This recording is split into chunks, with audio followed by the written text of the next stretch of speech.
Hello mga kabisi mind. So ngayon, ang ibahagi ko naman sa inyo ay yung pagwawiring ng ah, manual extinguishant disable. So isa itong switch ng FM200 fire alarm system.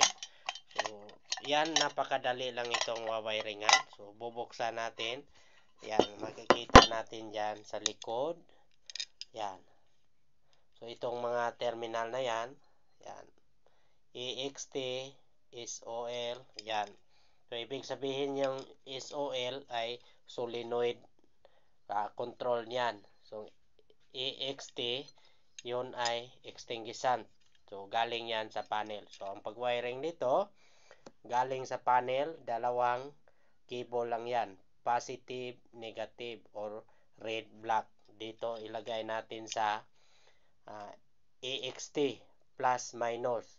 Ang papunta naman sa ating solenoid valve, ito yung SOL, plus minus din.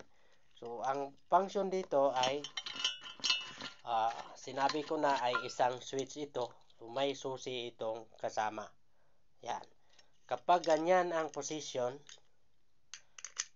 ganyan, ibig sabihin yan ay naka-enable. So, kapag nag-alarm yung panel natin, automatic magbigay siya ng supply na 24 volts.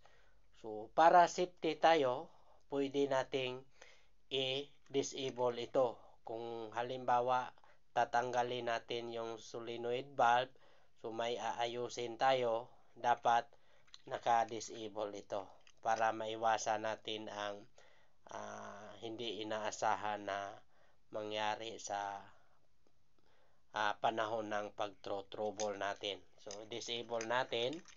Yan. Ganyan ang position sa disable na switch. So, kapag nakaganyan, ibig sabihin ay naka-active yan. So, napakadali lang itong wawiringan. So, susundan lang natin yung nakalabel dyan sa likod. So, gagana na ito. So, isa itong safety na device sa fire alarm FM200 na panel. So, maraming setup ang FM200 panel. So, ang gamit ng FM200 panel, isang system ng fire alarm kung saan naka-specific itong ilagay sa electrical room. Kasi ang pag-apula ng apoy niyan ay gas suppression ang lalabas diyan. Kasi electrical ang nasa loob ng kwarto, kailangan gas suppression ang mag-release diyan para mabilis ang maapula ang apoy. Kapag tubig ang ilagay natin diyan, so ang tubig ay conductor ng electricity. So kailangan may specific na pang-apula sa apoy yan. So ito yung gas suppression FM200 fire alarm system. So inilagay yan sa IT room o server room or sa electrical room. Yan ang design ng FM200 na fire alarm system. Okay? Kung may idea din kayo sa mga fire alarm system, paki-share naman sa comment section. Okay? Bye-bye mga kabisi mind.